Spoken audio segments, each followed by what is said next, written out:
चलिए दोस्तों बात करते हैं इसी को नई क्वेश्चन के बारे में। इस क्वेश्चन में एग्जामिनर ने कहा विक्रय मूल्य पर 20% की हानि लागत मूल्य में x% की हानि के बराबर है, तो x की वैल्यू क्या है, ये एग्जामिनर ने मुझसे पूछा है। तो देखिए एग्जामिनर कहता है कि भाई जो SP है उसका अगर मैं 20% निकालूं तो 20/100 बराबर में जो CP है, CP का x% के बराबर है, यानी x/100 के बराबर है, और उसने मुझसे x की वैल्यू पूछी हुई है। तो अगर मैं इसको इसको देखूं तो ये आमने सामने की वैल्यू कट जाएगी, तो SP अपन में CP इंटू में कितना हो जाएगा आपका 20 हो जाएगा, ये बराबर क्या होगा x के बराबर होगा, इसी की वैल्यू चाहिए। यानी कि मुझे अब SP और CP चाहिए। तो देखिए अगर इस 20% को मैं खोलूं तो ये 20/100 आएगा मेरे पास में, 20/100 आएगा मेरे पास में। तो देखिए अगर 100 रुपये मेरे पास में SP था, इसने यहाँ पे SP भी दिया, 100 रुपये SP था, तो 20 रुपये मेरा लॉस होगा, यानी कि CP जो होगा मेरे पास में वो 120 होगा CP। तो यहाँ पे रख दीजिए 100 तो मेरे पास में SP था, CP मेरे पास में कितना 120 था, इंटू में 20 कर दीजिए तो आपको x की वैल्यू मिल जाएगी। तो ये इससे गया आपका ये 6, तो यानी 50/3%। सॉल्व करेंगे तो ये 16 2/3% x की वैल्यू आएगी, यानी कि ऑप्शन जो C होगा वो इस क्वेश्चन के लिए करेक्ट होगा।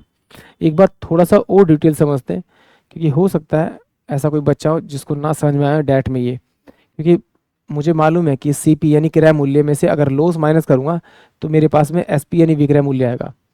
अब इसमें जब इसको खोला था तो नीचे वाली वैल्यू क्या होती है मेरी SP, तो SP कितना था मेरे पास में आपका 100 रुपये, तो हानि कितनी थी 20 रुपये, तो इसकी जगह मैं 20 रुपये रखूंगा बराबर में माइनस का CP। तो CP की जो वैल्यू आएगी वो 100 और प्लस का आपका 20 आएगा, यानी CP बराबर आएगा आपका 120, यानी क्रय मूल्य कितना हुआ 120 रुपये हुआ। तो क्रय मूल्य नीचे रखा, क्रय मूल्य की जगह क्रय मूल्य रखा, SP की जगह मैंने SP रखा, इंटू 100 करा तो मेरे को इसकी वैल्यू मिल गई। एक बार और देखते हैं तरीके छोटे तरीके से। तो देखिए सिंपल इसी तरीके को हम यहाँ यूज़ करते हैं। ये 20 में आपका 100 खोला मैंने, तो इसको काटूंगा तो मैं 20×5 यानी कि 1/5। नीचे वाली वैल्यू क्या होगी आपकी SP होगी। क्यों SP होगी, क्योंकि SP पर बोल रखा है SP का 20%, तो SP का 20% यानी नीचे वाली SP होगी और ऊपर वाला मेरा लॉस होगा। तो इसका मतलब है कि जो SP जो है वो कितना, अगर 5 रुपये है तो लॉस जो होगा वो आपका 1 रुपये होगा। तो आपका जो CP होगा क्रय मूल्य होगा वो 6 रुपये होना चाहिए।